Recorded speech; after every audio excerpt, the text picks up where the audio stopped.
अस्सलाम वालेकुम। उम्मीद है कि जो जो बच्चे लेक्चरशिप की तैयारी कर रहे हैं वो बिल्कुल खैरियत से होंगे और ठीक-ठाक होंगे। My name is Zeeshan Khan Mirghazani. Basically I am from Balochistan and district Sibi.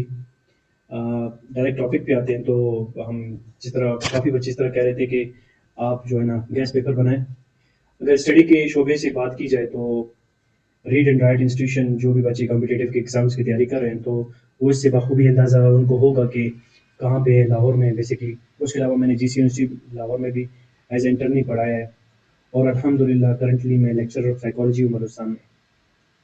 तो मैं पहले गेस्ट पेपर 1 महीना पहले बना दिया करता था, बट वो कहते हैं ना कि हमारा माइंड हमेशा कम्फर्ट ज़ोन में रहना चाहता है और वो हमेशा ब्लेम दूसरों पे एट्रिब्यूट करना चाहता है। तो अभी अक्सर तौर पे मैं जब भी अपने गेस्ट पेपर बनाता हूँ तो 10 दिन पहले बनाता हूँ या 4 दिन पहले बनाता हूँ या 15 दिन पहले बना देता हूँ। तो लेक्चरशिप बीपीएससी के लिहाज से कुछ चीज़ें हैं वो बहुत ज़्यादा इम्पोर्टेंट है। सीएसएस साइकोलॉजी या पीएमएस साइकोलॉजी या लेक्चरशिप साइकोलॉजी में एक बहुत बड़ा वाज़ह तौर पे डिफरेंस है।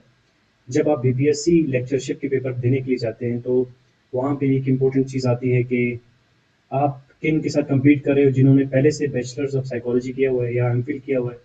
इवन पीएचडी के भी जो बच्चे हैं स्टूडेंट्स हैं वो आते हैं। तो दूसरा ये है कि वहाँ पे आपने थोड़ा बहुत मोर स्पेसिफिक होना है। आपने चीज़ों को मोर स्पेसिफाइड लेंस के साथ देखना है साइकोलॉजी के पेपर को, ठीक है? तो अभी जिस तरह हम देखते हैं बीपीएससी के पेपर जो है ना 2 पार्ट्स में डिवाइडेड है। उसमें 20 नंबर के आप समझिए कि शॉर्ट है, एमसीक्यूज़ है, फिल इन द ब्लैंक्स हैं और आपका 80 नंबर के 4 सवाल हैं। 20-20 नंबर के आपको वो डिटेल से करने हैं, ठीक है? तो वही बात आती है कि MCQs, fill in the blanks and definitions कहाँ से करनी है। देखिए जिन बच्चों के बेसिक्स कवर है उनको इन चीज़ों में डरना नहीं चाहिए। वो 12 से लेकर 16 तक ईज़िली नंबर ले लेंगे, ठीक है? और यहाँ पे आप बहुत बड़ा एक गैप क्रिएट कर सकते हैं और एग्ज़ामिनर के माइंड पे एक इम्पैक्ट डाल सकते हैं कि आपको पेपर आता है। तो हम मज़ीद आगे बात को लेके चलते हैं। जिस तरह मैंने आपको बताया था कि अंडरस्टैंडिंग टू साइकोलॉजी फील्डमैन की रॉबर्ट फील्डमैन की बुक है। उसको आप बेसिकली थ्रू आउट आप लोगों को स्टडी करनी चाहिए थी और बहुत सारे जो स्टूडेंट्स हैं मेरे अंडर काम पढ़ रहे हैं अभी, तकरीबन 10 से 12 लेक्चरर हैं, मेल एंड फीमेल हैं, जो कि रोज़ाना के बेसिस पे जिनको मैं मॉक पेपर्स भेज रहा हूँ और उन्होंने वाज़ह तौर पे इम्प्रूव किया है। वो अपने पहले दिन के पेपर को देखें और लास्ट दिन के पेपर को देखें तो उनको एक वाज़ह तौर पे पता चल जाएगा कौन-सी चीज़ें। अच्छा अभी मैं एक बेसिक बात करता हूँ MCQs, fill in the blanks and definitions की। आप बेसिकली हिस्ट्री ऑफ साइकोलॉजी को अच्छी तरह से पढ़ें, एब्नॉर्मल साइकोलॉजी को अच्छी तरह से पढ़ें, बायोलॉजिकल बेसिस ऑफ बिहेवियर को बहुत अच्छी तरह से पढ़ें क्योंकि जब हमने 2024 में पेपर दिया था लेक्चरशिप का, तो कम से कम 3 से 4 एमसीक्यूज़ आपके बायोलॉजिकल बेसिस ऑफ बिहेवियर मतलब आपको ये पता होना चाहिए कि डोपामाइन का क्या काम है, हिप्पोकैम्पस का क्या काम है, आपके ब्रेन के डिफरेंट पार्ट्स का क्या काम है और वो किन चीज़ों के साथ कनेक्टेड है, ठीक है? तो इसी तरह हम बात करते हैं देखिए ये बहुत इंपॉर्टेंट स्पेसिफिक एरिया है। आप जब पेपर में बैठेंगे, जब आप 15 से 16 जो है ना आपके MCQs, fill in the blanks and definitions लग जाएँगे, you will be enough confident आपको एक मोटिवेशन मिलेगी। तो मैंने बच्चों को रिकमेंड किया है कि जो बच्चे आज भी जिन बच्चों ने मुझे पेपर भेजे हैं, आज भी जिनका मैंने जो है चेक किया है, मिसाल के तौर पे आपके पेपर से 1 दिन पहले लास्ट दिन आप कुछ नहीं करेंगे, लिखेंगे नहीं। लास्ट दिन आप रिवीजन करेंगे, एमसीक्यूज़ की तैयारी करेंगे, fill in the blanks and definitions मतलब वो आपकी तैयारी तो पहले से हो जानी चाहिए। अभी मूविंग फॉरवर्ड अभी मैंने बेसिकली एक हियरार्की बनाई है अपने मुताबिक। देखिए I am not writing things on a stone जो 100 बाय 100 सही नहीं हो सकती बट अगर मैं अपना पास्ट का एक एक्सपीरियंस देखता हूँ 2026 में मैंने जब गैस लगाए थे तो उनमें से 4 पेपर आए जो है ना 4 क्वेश्चन आए थे। उसके अलावा 2025 में भी इसी तरह आए थे। अल्हम्दुलिल्लाह अब जो लाहौर से भी बच्चे स्टूडेंट हैं रीड एंड राइट से उनको मेरा नंबर मिल जाता है, वो मेरे साथ कनेक्टेड होते हैं और वो तैयारी करते हैं मेरे साथ। तो मैंने बच्चों को हमेशा यही बताया कि आप अपने सब्जेक्ट का स्कोप खुद बनाते हैं। दो मतलब अगर मैं अपनी सीएसए जर्नी के एक्सपीरियंस बताऊँ, तो मेरे एवरेज से एवरेज स्टूडेंट ने 82 मार्क्स लिए हैं। 100 बाय मतलब 100 में से 82 तो ये बहुत अच्छे मार्क्स हैं। और अगर मैं ज़्यादा से ज़्यादा बात करूँ तो 90 और 92 तक साइकोलॉजी में उन्होंने नंबर लिए 2025 में। तो इन्होंने मुझे अपनी मार्कशीट भेजी हुई मेरे पास एज़ अ प्रूफ पड़ी हुई। बट बीपीएससी के बारे में मैंने आपको बताया this is little bit more technical. आप यकीन जाने कि मेल साइड से इस बार सिर्फ 5 लड़कों ने पास किया था। उसके अलावा 7 सीटें ज़ाया चली गई थी। तो बीपीएससी बहुत ज़्यादा प्रोफेशनल है साइकोलॉजी या लेक्चरशिप के पेपर्स में। तो वो बहुत ज़्यादा टेक्निकली चीज़ों को देखते हैं। मतलब वो कहते हैं सीटें ज़ाया हो जाए बट अगर एक बंदा कॉम्पिटिटिव नहीं है, किसी को पढ़ा नहीं सकता तो उसको हम सेलेक्ट नहीं करेंगे, ठीक है? तो जिन्होंने तैयारी की है दे आर कॉन्फिडेंट और वो जाके पेपर में बहुत अच्छा करेंगे। अब देखें, पिछली बार मैंने ये सोचा था कि हिस्ट्री ऑफ साइकोलॉजी से कोई सवाल आ जाएगा, ठीक है? अभी हिस्ट्री ऑफ साइकोलॉजी में से मैंने आपको ये कहा कि मतलब साइकोलॉजी किस तरह मिथ से लेकर साइंटिफिक अप्रोच तक पहुंची। आप अगर एंशियंट ग्रीक्स में देखते हैं तो जब साइकोलॉजिकल बीमारी आती थी, लोग क्या करते थे, सरों में सुराख करते थे, कहते थे कि एविल स्पिरिट को निकालेंगे। Currently we are using behaviour therapy, we are using neurological methods, we are using medication, ठीक है? अच्छा, यहाँ पे मैं एक चीज़ भूल गया, साइकोलॉजी और एआई का रिलेशन थोड़ा बहुत पढ़ लेना, ठीक है? कुछ इस बार मुझे ये भी शक है कि कुछ जनरल सवाल भी आ सकते हैं। चले, दूसरी बार ये है कि 2024 में मुझे ज़्यादा शक था कि एबनॉर्मल साइकोलॉजी से सवाल आएंगे, बट वो डायरेक्ट डिसऑर्डर पे सवाल नहीं आया, बट वो इन कॉन्टेक्स्ट जिस तरह सीबीटी आया, कॉग्निटिव बिहेवियर थेरेपी आया, तो हम देखते हैं एबनॉर्मल साइकोलॉजी में आपके personality disorders, mood disorders, psychotic disorders, neurological disorders, ये बहुत ज़्यादा इंपॉर्टेंट है, ठीक है? स्ट्रेस को भी आप देख लेना। और आप हिस्ट्री ऑफ साइकोलॉजी में से इन दो सवालों को के देखना कि साइकोलॉजी किस तरह इवॉल्व हुआ। आप देखते हैं कि psychology used to be considered as study of soul. Now the current definition of psychology is the study of mental processes and human behaviour. तो ये डेफिनेशन किस तरह ओरिजिनेट हुई, ये अपने शेप में किस तरह आई, ठीक है? बाकी एबनॉर्मल साइकोलॉजी में से आप ये सारी चीज़ें देख लें। उसके बाद हम आते हैं साइकोलॉजिकल टेस्टिंग। ये बीपीएससी लेक्चरशिप का सबसे ज़्यादा फेवरेट टॉपिक है। सबसे मैंने पहले पिछली बार आप जाके पास्ट पेपर्स देखें तो आप देखेंगे कि टेस्ट कंस्ट्रक्शन पे सबसे ज़्यादा कि एक टेस्ट को किस तरह कंस्ट्रक्ट किया जाता है, उस पे बहुत ज़्यादा सवाल आए, ठीक है? तो कंस्ट्रक्शन ऑफ टेस्ट आपको देखना है कि टेस्ट को किस तरह कंस्ट्रक्ट किया जाता है। आप अगर साइकोलॉजी के स्टूडेंट हैं तो you will be well known aware कि एक हम किस तरह एक टेस्ट को कंस्ट्रक्ट करते हैं, उसके आइटम्स बनाते हैं, किस तरह हम पायलट स्टडी करते हैं, किस तरह हम देखते हैं उसकी रिलायबिलिटी, हम उसकी वैलिडिटी देखते हैं, हम देखते हैं कि ये जिस कंस्ट्रक्ट को मुहैया करने के लिए बना है वो आखिर क्यों बना है, जिसके 10 स्टेप्स हैं आपको अच्छी तरह पता होगा। उसके अलावा projective and non projective test, इसमें से वैसे एमसीक्यूज भी आए थे। और सिगमंड फ्रॉइड का अगर मुझे याद आता है कि डिफेंस मैकेनिज्म से भी जो है ना आपके एमसीक्यूज आए थे, ठीक है? पिछली बार। उसके अलावा एक मेन इंपॉर्टेंट जो मुझे पिछली बार भी शक था कि सोशल साइकोलॉजी से ज़रूर सवाल आएगा, और 2024 में एटीट्यूड्स पे सवाल आ गया कि how to measure attitudes in psychology, ठीक है? बाकी आप प्रेजुडाइज को देख लें इन कॉन्टेक्स्ट, मैंने मॉक टेस्ट में भी प्रेजुडाइज, स्टीरियोटाइप्स एंड एटीट्यूड्स को लाजमी दिया है। इसमें थोड़ा बहुत आप सोशल फैसिलिटेशन पिछली बार एमसीक्यूज में आया था, ठीक है? कंफर्मिटी और कॉग्निटिव डिसोनेंस को आप थोड़ा बहुत देख लें, ठीक है? अभी आपके लास्ट डेज मैं अपने इस वीडियो के लास्ट में मैं ये बताऊंगा कि आपको आखिरी दिन क्या करना है, ठीक है? ताकि आप उसी के मुताबिक चलें।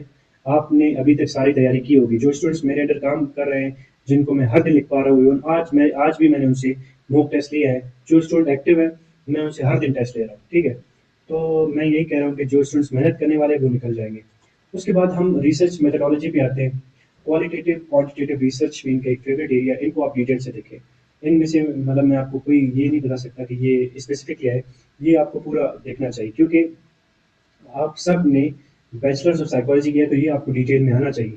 उसके अलावा डिवेलपमेंटल साइकोलॉजी में आपको सारी थ्योरीज आनी चाहिए, उससे एमसीक्यूज भी आ जाते हैं। एरिक्सन की थ्योरी बहुत ज़्यादा इंपॉर्टेंट है, विगोस्की की थ्योरी बहुत ज़्यादा इंपॉर्टेंट है।